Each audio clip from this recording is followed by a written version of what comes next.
Capítulo 4. Um lugar de descanso. Provem e vejam como o Senhor é bom, como é feliz o homem que nele se refugia. Andrei chegou com raiva, seu rosto estava vermelho. Eu conversava com Dan, meu administrador, quando Adrien irrompeu pela porta e desmoronou em uma cadeira à minha frente. Eu realmente estou tentando, ele resmungou. Você imagina quantas horas eu gastei nisso nas últimas semanas? Adrien era um dos nossos estagiários. Era tão exuberante quanto jovem, até que sua excitação pelo ministério se esvaiu com as pizzas na madrugada e os compromissos ao raiar do dia. Eu não tinha vida social. Provavelmente nunca me casarei. Não posso continuar deste jeito. Preciso largar o ministério. Dan falou primeiro com um tom paternal, mas sem condescendência, percebendo algo mais profundo que uma agenda sobrecarregada de atividades, tal qual um doutor pressionando várias áreas do corpo e perguntando: isso dói? Dan pressionou uma área que fez Adrien mostrar-se desconfortável. Adrien, você tem feito suas devocionais? O que isso tem que ver com o que estou passando? Adrien exasperou-se, pondo-se na defensiva. Eu não tenho tempo para devocionais. Ando sempre sobrecarregado. Estou no limite. Resolvi entrar na conversa. Adrien, por que não tira as próximas 2 semanas e assume um compromisso? Não chegue antes das 10 da manhã, separe as primeiras 2 horas e faça a sua devocional. Torne-a rica e significativa. Nós pagaremos para você passar um tempo com Deus, só você e Ele. Então prometo que depois de 2 semanas, se você ainda quiser, concordarei com sua saída e ainda lhe darei minha bênção.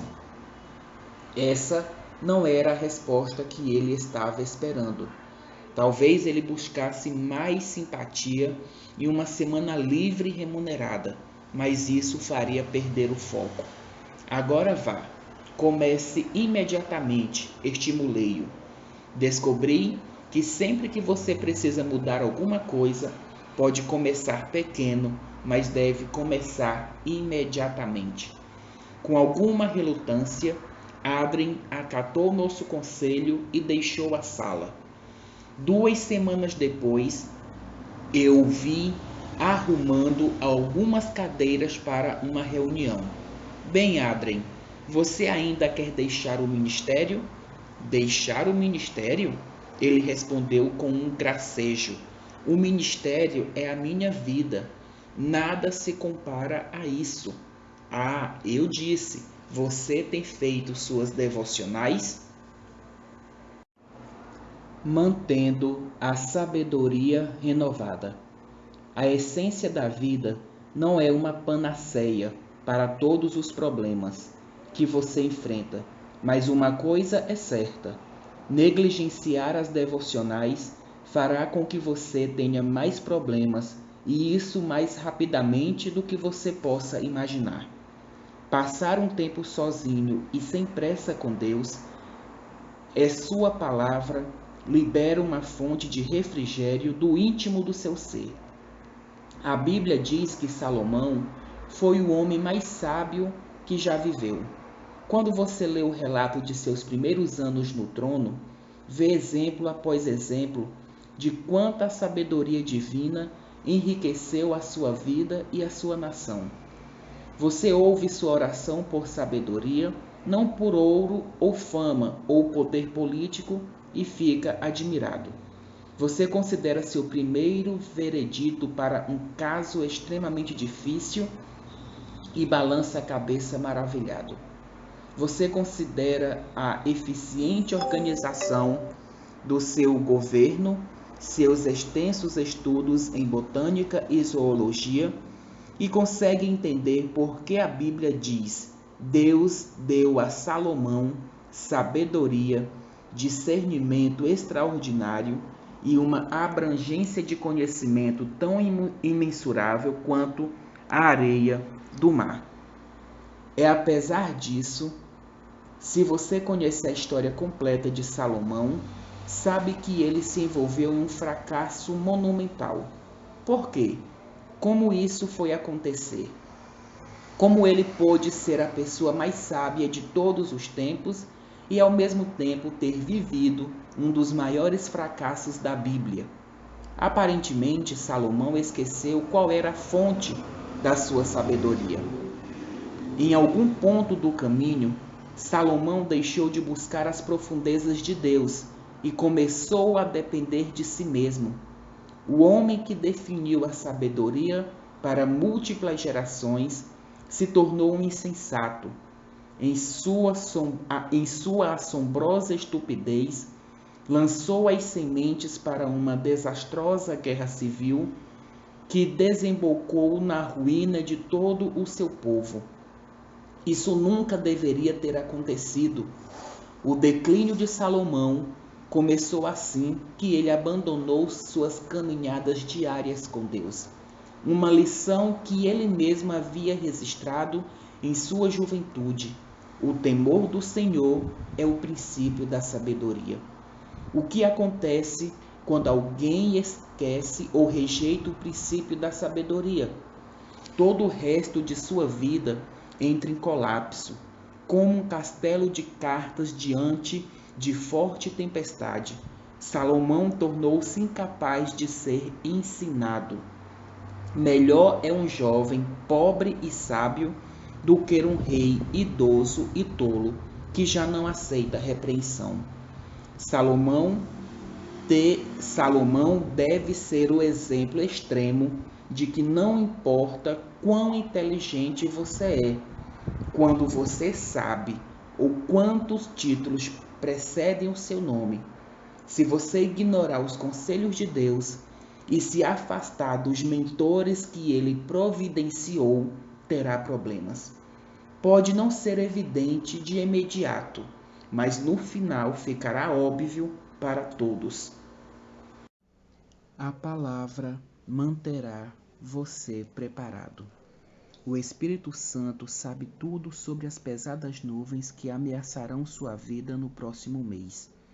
Você não sabe, é claro, mas ele sabe e o preparará para aquilo que apenas está se delineando no horizonte. Conforme você receber a sabedoria, deve colocá-la nos arquivos do seu coração para que ela dê fruto no tempo certo. Em Mateus capítulo 13, Jesus conta a história conhecida como a parábola do semeador. Quanto mais tarde os discípulos pediram a Jesus que a interpretasse, ele explicou que a semente representa a palavra de Deus. Quando Deus planta uma semente de sua palavra em você, ele não frutifica necessariamente no mesmo dia. Os frutos poderão ser e serão colhidos em um tempo por vir. Quantas vezes estou fazendo minhas devocionais sobre uma passagem particular e fico pensando, por que estou lendo isso? Não tem nada que ver comigo, mas lembre-se de que a semente leva tempo para germinar e crescer. Deus pode plantar uma semente em você hoje, porque sabe que em algumas semanas ou meses você irá colher a sabedoria que dela brotará. O treinamento deliberado de nossa mente se parece muito com o treinamento de um atleta. Quando você está no meio de uma corrida, de onde tira forças para correr? Do meio da competição? Dificilmente. Você desenvolveu essa força semanas e meses antes, quando se empenhou dia após dia, pagando o preço necessário para estar na sua melhor forma. e a força de meses, anos e até mesmo de uma vida inteira de prática que permite a um músico internacional como Yo-Yo Ma tocar da maneira que ele toca. Ele não adquiriu toda aquela perícia de um dia para outro. Ele não acordou e deu de cara com ela esta manhã. Ele a construiu e a desenvolveu camada após camada de excelência durante anos e anos de investimento.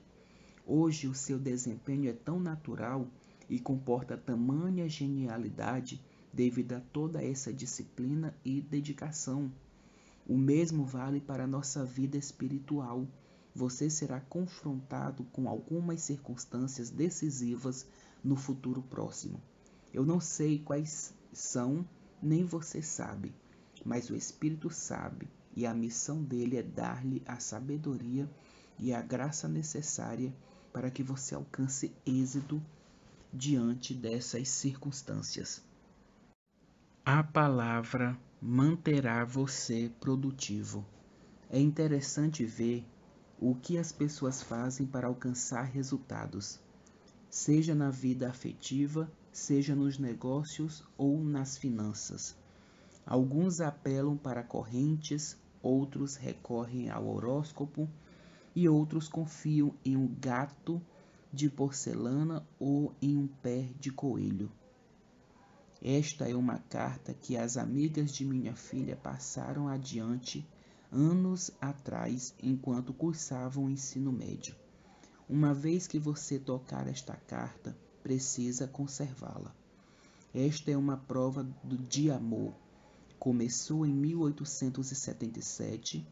Você precisa copiá-la, palavra por palavra, e entregá-la a 5 pessoas, não a garotos, nos próximos 5 dias. No 5º dia, beba um copo de leite ou água e diga o nome e o sobrenome de um garoto. Dentro de 2 dias, ele convidará você para sair ou dirá algo do tipo: gosto de você. Não é brincadeira. Vem dando certo por muitos e muitos anos. E se você quebrar esta corrente, terá azar com os meninos. Duvido, não interessa se a corrente começou em 1677. Ela não tem nenhum poder de tornar alguém uma pessoa mais positiva, amável, atraente, produtiva ou devota. Do que você depende para alcançar sucesso em sua vida? A Bíblia tem uma receita definitiva sobre essa questão. Não deixe de falar as palavras deste livro da lei e de meditar nelas de dia e de noite, para que você cumpra fielmente tudo o que nele está escrito. Só então os seus caminhos prosperarão e você será bem-sucedido. Qual é o segredo de uma vida produtiva e bem-sucedida? A resposta se relaciona diretamente ao que você faz com a palavra de Deus. Você quer tornar o seu caminho próspero?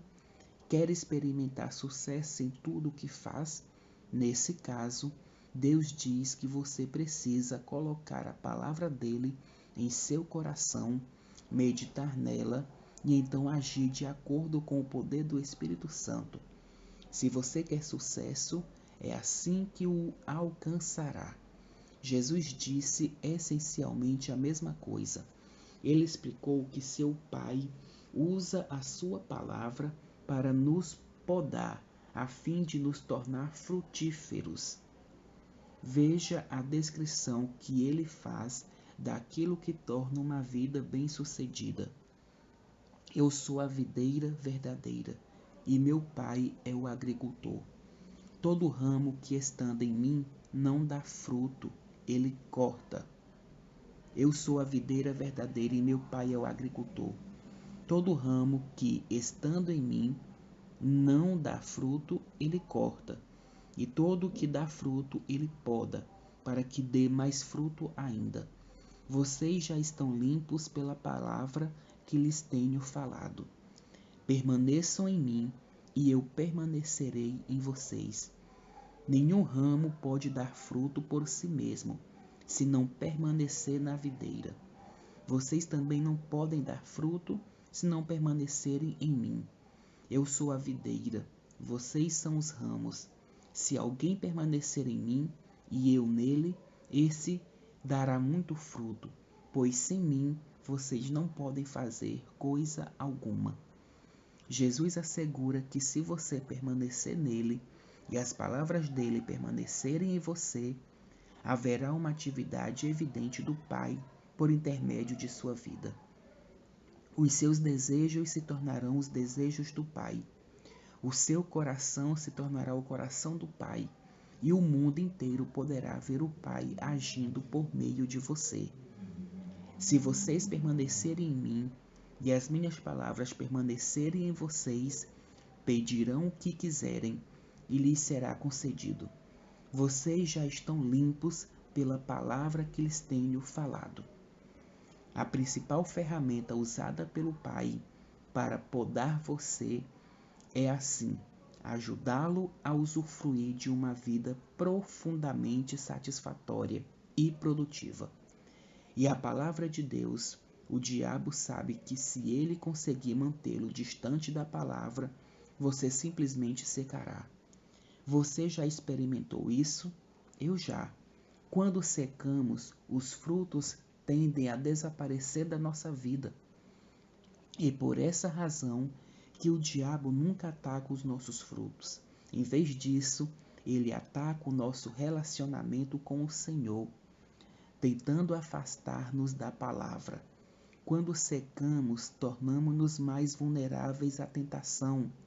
De uma hora para outra, aquilo que antes era reprovável parece ser agora uma boa opção. Aquele relacionamento que parecia bem pouco saudável se torna agora sedutor. Ou aqueles pensamentos outrora tortuosos agora parecem adequados. Tudo se torna negociável. Lembre-se disto: se o diabo consegue afastar você da palavra, ele rouba a principal ferramenta do Pai para produzir frutos em sua vida. Certa vez alguém me disse: Wayne, a palavra manterá você longe do pecado, e o pecado manterá você longe da palavra. Você decide. Deixe que a palavra de Deus frutifique em sua vida. Torne seu caminho próspero e bem-sucedido, investindo tempo na palavra de Deus e atentando cuidadosamente para aquilo que ele lhe quer dizer. A palavra capacitará você para reconhecer a voz de Deus. Jesus ilustrou isso quando falou sobre um pastor e seu rebanho. As ovelhas seguem o pastor, porque conhecem a sua voz, mas nunca seguirão um estranho. Na verdade, fugirão dele, porque não reconhecem a voz de estranhos. É como as ovelhas conhecem a voz do pastor.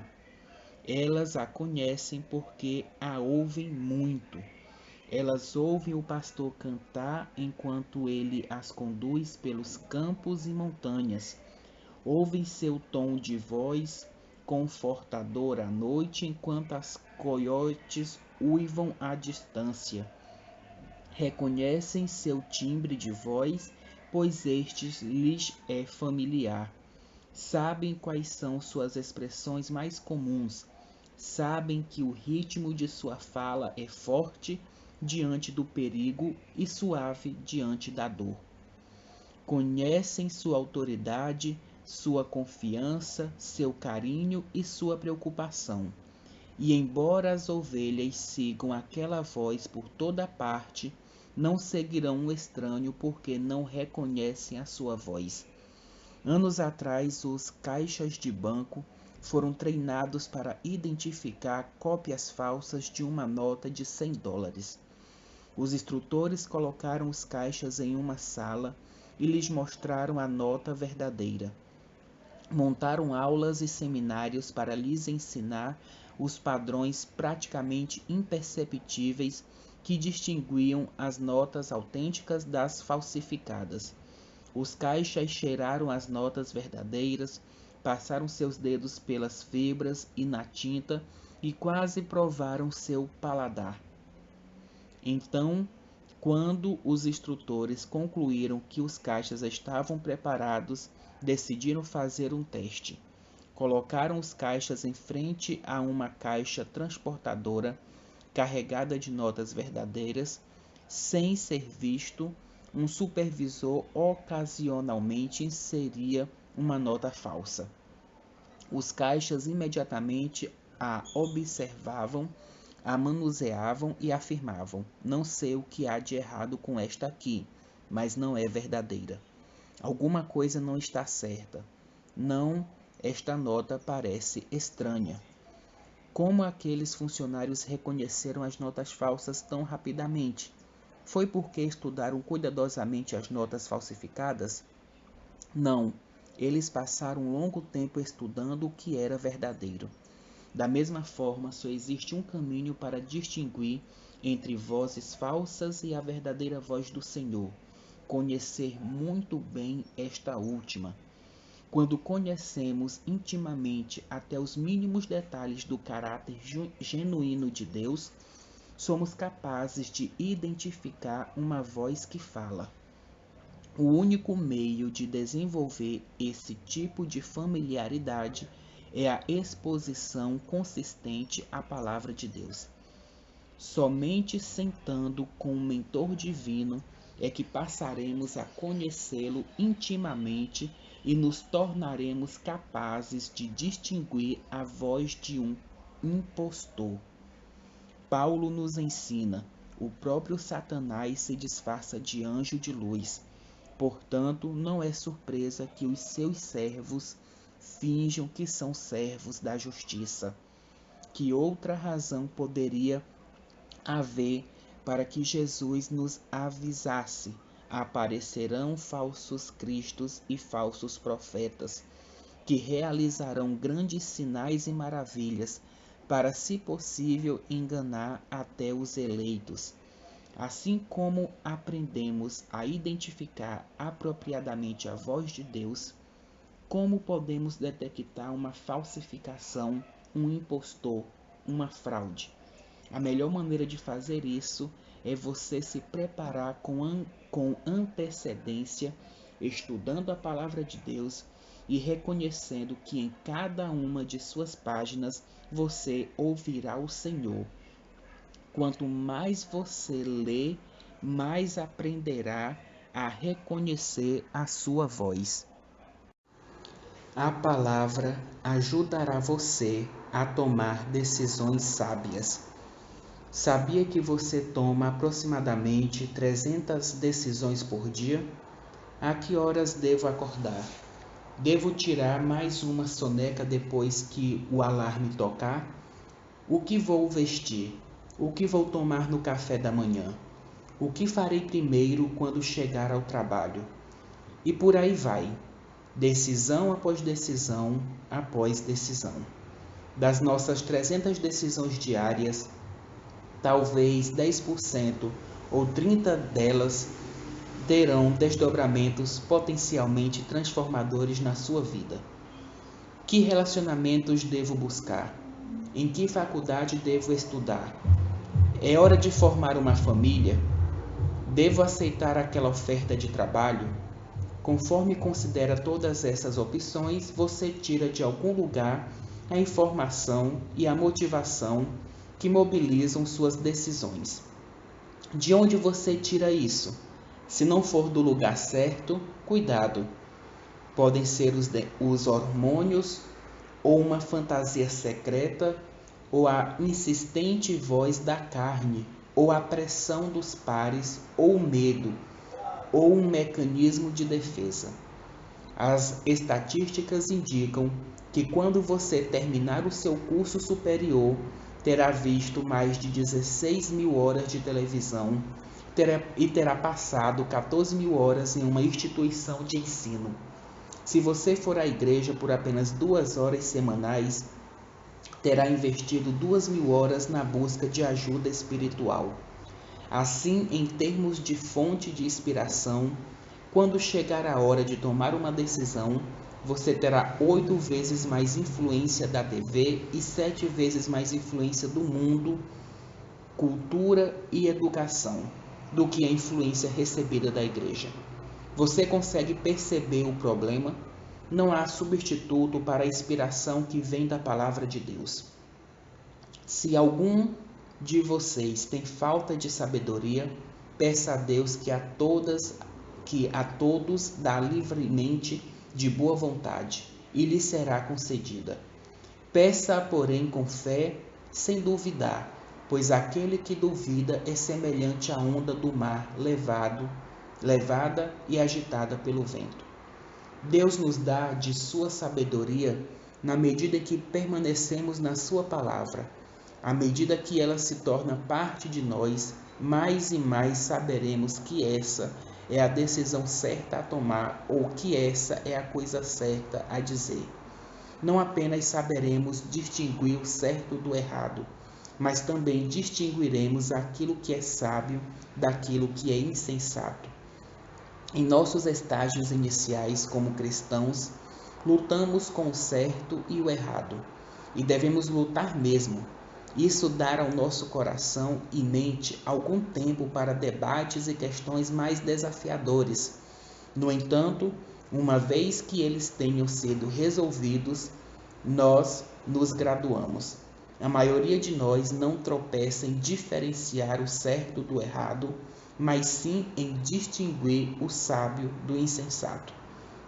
Algum tempo atrás, um grande amigo cristão me telefonou e disse: Wayne, estou acabado. Meu casamento terminou.